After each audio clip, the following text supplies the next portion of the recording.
7 game, wherever you go. You catch all the live games on the app, along with all the music and news the Bay Area needs. Catch amazing interviews you missed, too. Also, listen to podcasts like Garlic Fries and Baseball Guys. What's that? It's our Giants podcast that Shasky and I do every week, all season long. Best damn Giants talk in the Bay Area. We got some good stuff we're going to be talking about this week, too. Well, we got a podcast coming today or tomorrow? Probably tomorrow. Deadline day? Deadline day, do a deadline reaction, talk about the new bat the Giants have in the lineup. So, love it. Your team buy or team sell? Be truthful. Right. Be truthful. I'm going to be honest. It's a team that they can't even get back to 500. They're 2-10 with a chance to get to 500. They've had maybe one good week this year, that Pittsburgh, New York week, and even that took some kind of good fortune to make happen. When your strategy is built around, well, who knows what might happen, I don't think you have much of a strategy. What I'm saying. I think you got to, right now, I think you got to sell unless you could find something big to swing like that Vlad Jr. trade. But again, that feels like you're getting into the whole hoping for the best argument there. So, see, what's funny is like, would I want Vladimir Guerrero Jr.? Of course, right? But if we're talking about like this team's needs, like a normal playoff team, we would identify very specifically what they need, right? We would be like, they need another starter, right? A back end of the rotation starter. Oh, they need another bullpen arm, specifically a left-handed high leverage guy, right? I like their rotation right now. I don't know if they need a starter. I like their rotation.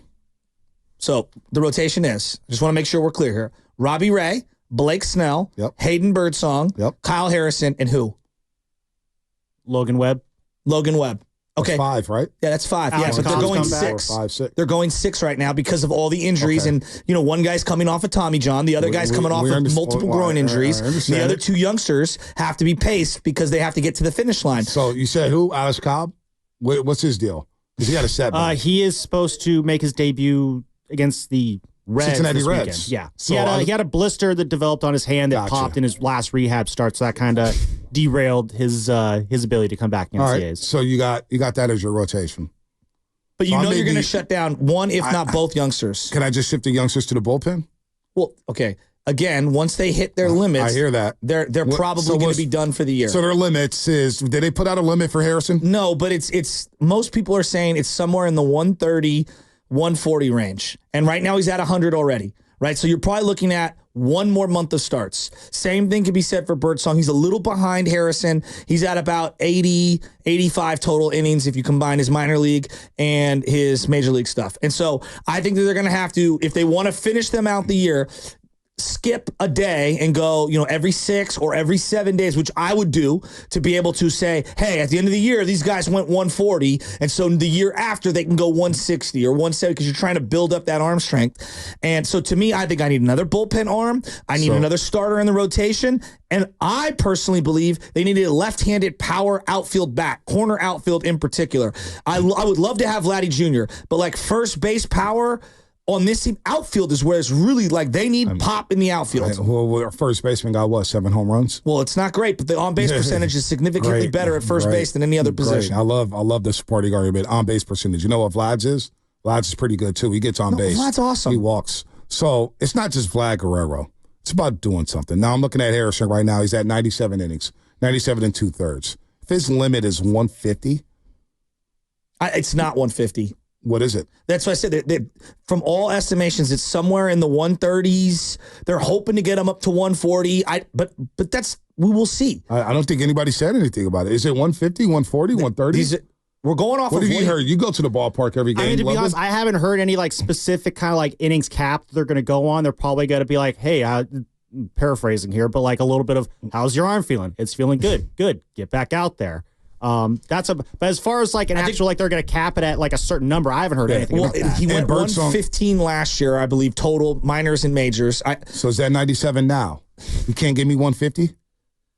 I mean, 150 would mean he's finishing the season out. Yeah, give me 150. Let's go. Can I get 150? 140?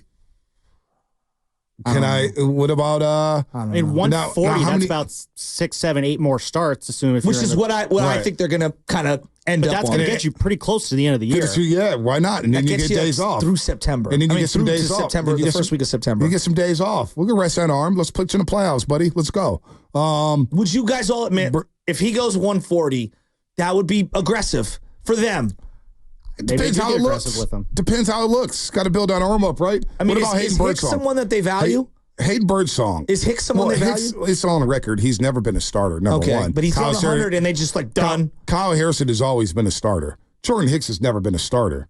He hit his limit a month and a half ago. Yeah, but we already saw this coming with Jordan Hicks. It's a different conversation with Jordan Hicks. It's not, though, because one guy was in the minors not getting stretched out. He was going 3 innings and 4 innings at a time. But he was starting the game, right? What? He was starting the games, right? Yeah, but I'm saying the overall innings. When I look at overall innings and the amount of pitches you've thrown. And Kyle Harrison is younger. Jordan Hicks is what? He's been in the big leagues for 7 years already. I know, but you have to go to the body of work. And the body of work for Harrison, they have not. They just don't extend him like that. That's not what they've done with him. You don't go from like 115 to 140. At least most young arms 25 more innings? Can't give me 25 more innings. On this team, that's another 5 starts. Good Lord. Hicks has been in the league forever, and he's never pitched. He's never been a starter, so we knew his arm was going to fall off. I think you're going to be disappointed then when the season gets to the end. I don't know. I'm going to be disappointed if they sell tomorrow. That's why I'm going to be disappointed. Because then I'm saying, okay, they're selling, and now we're developing, which means they're not really trying to win. They're just trying to develop, and now we're not playing winning baseball. They're not playing winning baseball now. I hear you. You're 2 games under 500, but damn, you're 3.5 back. You're 4 back of the Padres and the Diamondbacks. And you play the Diamondbacks 6 more times. You've got the Padres for 3. Why not? So how many innings did Birdsong pitch in the minors this year? Right now, he's at probably 30. 40 or 50. So he's at 30 in the majors. Yeah, he's at about 80 or 85. What do you have, 40 or 50? It was one of those 2 numbers. So whatever he did, 57 innings in the minors this year. So he's at 87. And what's his limit? About 142? Well, he threw 100 last year. He threw 100 last year. 3 levels of the minors. All right. So maybe go 130, 140? Because now I'm looking at it on the flip side. Okay, if they got a limit and you sell at the deadline, why not just shut them down now? Well, because you want them to get past this number so we don't have the same conversation so next then we year. go to September, and it's Logan Webb and a bunch of who's in the starting rotation. Well, that's what it's been That doesn't sound like that. But that's what it's been all year. And that hasn't been fun. We finally got a rotation together, and we're going to just blow it up and not go for this thing? I just... what do you think the likelihood is of Blake Snell staying with you? Oh, I don't think the chances are great. Doesn't mean I have to like it. Doesn't mean I have to be on board with it. So if you're going to lose this guy for nothing, which you've done, how many deadlines in a row you've done that with starting pitchers on 1-year deals? I'm okay with that. Yeah, I'm not. I'm okay with that. Because I look at all those deals of the guys that have walked, and like you lost Gausman for nothing. You lost Rodon for nothing. But everybody wanted Gausman to leave by the end of that season. People were over. I remember you being, he was like, Gausman can go. I'm not paying him. Well, they told me they're not giving out 5-year deals to pitchers. But everybody was okay with Gausman leaving in Toronto, and all of a sudden it's like, oh, we should have signed Gausman. Well, I remember the conversation being completely different 3 years ago. I remember Gausman was limping to the finish line that season. Well, it was specifically the starts against the Dodgers that alarmed the second half of the season, it was like, boy, this guy's struggling. The Dodgers. But it was a lot of other starts too. He was struggling the second half of the season. I mean, Rodon was dynamic down the stretch, and I was reluctant to get rid of him, but I knew he was leaving, and it was like, okay, you lost him for nothing. Well, for literally nothing. I was happy. Well, he hasn't been great with the Yankees. Yeah. What? You did get a comp pick for Rodon. Which, again, you've lost picks signing Snell and Chapman. So that's why you have to recoup some of that. You didn't have a pick for 3 rounds. So, well, you're not going to get, if Snell leaves, you won't get a pick for him because he got the qualifying offer last year. No, that's why I'm selling. I see. That's why I'm selling. So you don't think that, though, in the next 2 months they can convince Snell to stick around?